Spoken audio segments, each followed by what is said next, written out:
Nine. Nine Premier League teams in Europe next season. Just let that sink in for a second. Yeah, it's an absolutely unprecedented number, isn't it? It really is.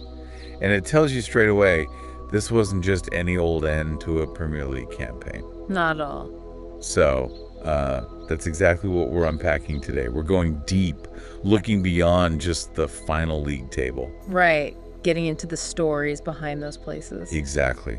We want to bring you the essential insights, the stuff that really matters and actually sticks with you. Because there's so much noise, so much analysis out there. Precisely.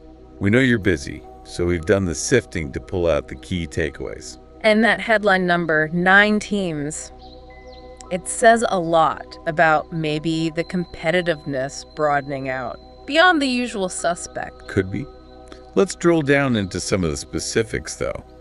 Chelsea, for instance, getting back into the Champions League. That's a big one. Huge. You really get this sense of almost emotional reaction from the fans. We heard about this feeling, like a real pang when the Champions League anthem played, and Chelsea weren't in it for those couple of years. Uh-huh. It shows how embedded it is in the club's identity, doesn't it? Definitely. And, I mean, historically, under Abramovich especially, Champions League wasn't just nice to have. No, it was the expectation, the bare minimum almost. Absolutely. 2 Champions League trophies in the cabinet sets a certain standard. So, yeah, qualification is great, but it's also, well, getting back to where they feel they belong. They've certainly thrown money at it, haven't they? Oh, yeah. The spending's undeniable. But from that fan perspective, this qualification feels like a massive shot in the arm. For the whole project, for Maresca, for that young squad. It's progress, tangible progress after a tricky period. Yeah, it definitely buys Maresca and the whole project some breathing room. Vital, probably. But looking ahead, this summer's transfer window is just critical now, isn't it? Good. The sources we looked at, they all point to the same things. Need some experience mixed in, a really top keeper, a proven goal scorer. Yeah, a striker. And defensive reinforcements too. Right. Because stepping up to the Champions League properly, competing with the real big boys, you need that established quality. It's interesting, though, the fan viewpoint on Maresca was quite nuanced. How so? Well, obviously happy with getting top 4, achieving the objective. But the actual style of play, Yeah. it hasn't completely won everyone over, it seems. Ah, right. The classic results versus performance debate. Exactly. Apparently, the data, the stats, suggest they were basically the 4th best team form-wise since December. Okay. But watching the games, the eye test, as they say, it left some fans feeling a bit, unconvinced. Why do you think that happens, that disconnect? Oh, it's common, isn't it? Metrics can look good. Maybe they're efficient. Maybe they grind out results. But watching it might feel fragile. Oh. Or maybe lacking control, lacking a bit of flair. Yeah, maybe like they were getting away with it sometimes. Perhaps. Or maybe the wins weren't dominant enough. For a club like Chelsea, is just getting the points enough? Or is there an expectation for a certain way of winning, too? That came up. There was this mention of the 1-0 win against Forest. Classic Chelsea scoreline, they called it. Uh-huh. Solid at the back.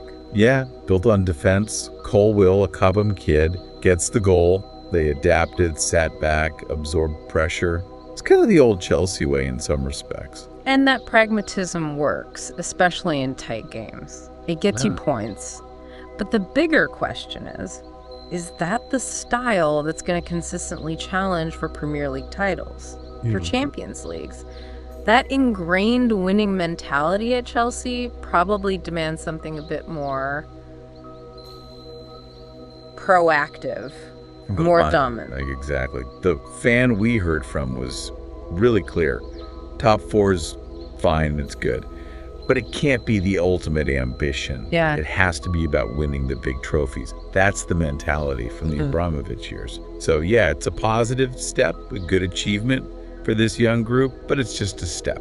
And you look at the domestic cups this season? Disappointing, weren't they? Yeah. Early exits. Yeah. And Maresca apparently mentioned the difficulty of competing on multiple fronts. Right.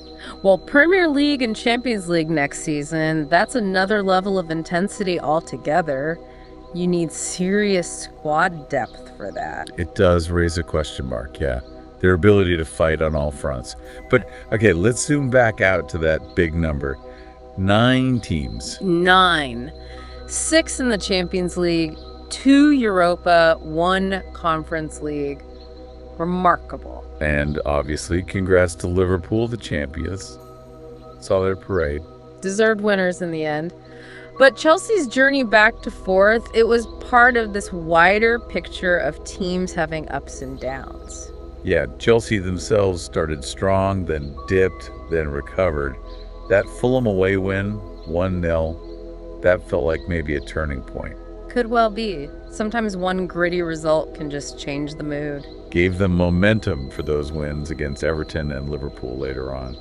And individually for Chelsea, Moises Caicedo.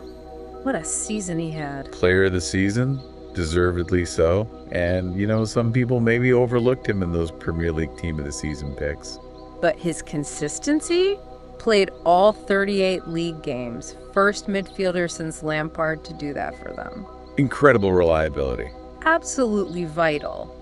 But it also highlights that point about imbalance, doesn't it? You have standouts like Caicedo, but you still need reinforcements elsewhere to really compete across the board. True.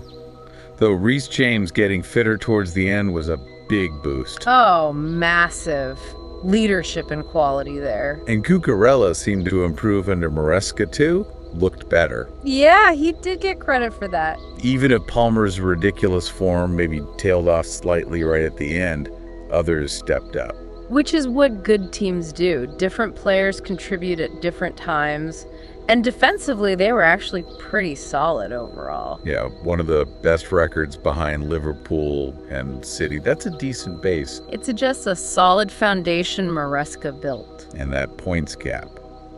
Just 15 points between 4th and Liverpool and 1st. That's the closest it's been since 2017, apparently. Interesting. Suggests maybe things were tighter at the top than the final table makes it look more competitive, maybe? Perhaps. And thinking about the traditional Big Six, what a mixed bag. Definitely. Spurs finishing way down in 17th is just wild. Though winning the Europa League obviously saved their season in terms of European football. Incredible turnaround via the Cup. And Man United outside the top 4 again. Yep. It shows how things are shifting, doesn't it? The old hierarchy isn't guaranteed anymore. Not at all. Even the big clubs can really struggle. So, looking at the whole season, broadly, one take we saw described it as very bad overall. Which feels a bit harsh, maybe. Except for Liverpool winning the title and, the teams that actually won cups. Okay, I see the point. Maybe the overall quality or consistency wasn't kick Premier League. And only 80 points to win it. Yeah, like Leicester's season back in the day. What does that say? More parity. Teams taking points off each other more often. Could be.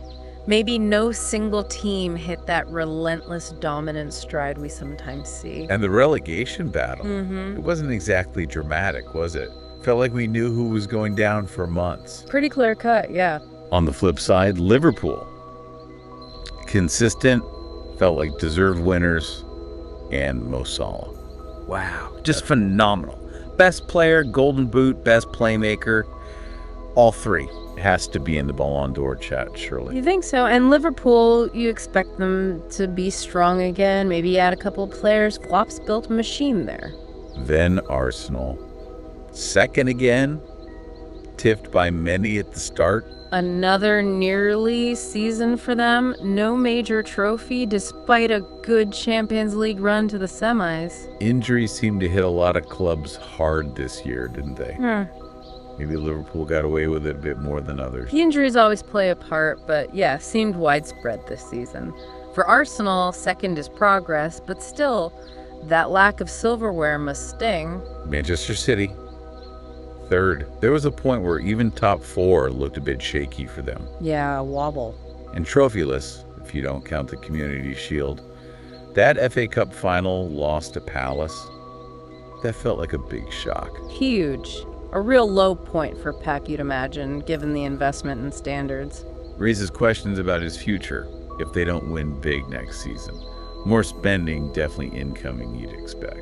For a club like City, that kind of season just isn't acceptable, really. Adds pressure for next year. Okay, let's quickly run through some other Euro qualifiers. Newcastle, great season for them, right? Fantastic. Champions League spot in the Carabao Cup, ending that massive trophy drought. Huge for them. And Aston Villa, back in Europe, Europa League.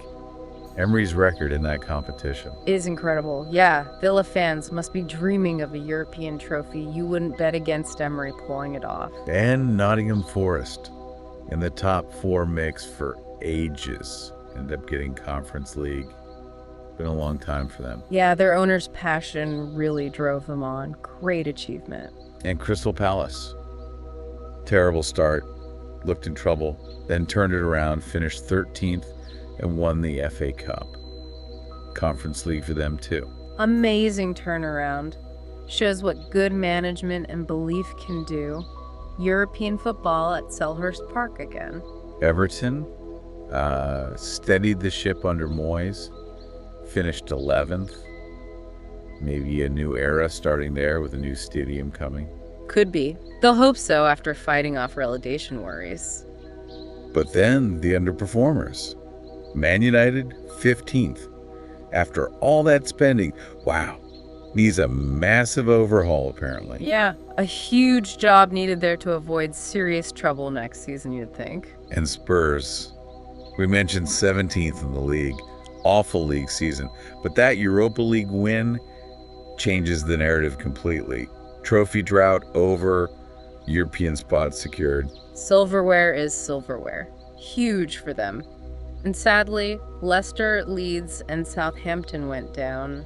Leicester especially, a recent champion, shows how quickly things can change in football, doesn't it? It really does. Finally, just briefly, there was that controversial moment near the end. Aston Villa's disallowed goal against United. Ah, yeah, the early whistle. Foul on the keeper called incredibly quickly. Looked harsh. And it could have had massive implications for Villa and Newcastle fighting for that last Champions League spot. Emery was fuming, understandably. You can see why. Those moments are huge. United actually played better in that game, funnily enough, despite their own issues. So looking ahead, feels like next season could be even more competitive, doesn't it? Teams will strengthen. Absolutely. Everyone will be looking to improve. Which brings us back to Chelsea. Can Maresca take them forward in that tougher environment? Can they compete for the big trophies? That's the massive question. It is. Those fine margins, like that Villa decision, they matter. And Maresca's ability to navigate that, to compete consistently against potentially stronger rivals, Yeah. that's what everyone will be watching. Right. So, wrapping up, a Premier League season that gave us that record number of European teams, a real mix of fortunes. Chelsea are back at the top table, the Champions League, which is huge for their project. A big step, yeah. But like we said, not the final destination for them. Exactly. The next few months, the decisions they make feel absolutely critical for where they go next. And maybe a final thought for you listening. With so many clubs now pushing for Europe, strengthening their squads, what do you think? What will be the biggest surprises next season? The biggest disappointments? What are the lessons from this season that will really shape the Premier League going forward? Lots to think about. Definitely. Thanks for taking this deep dive into the Premier League season with us.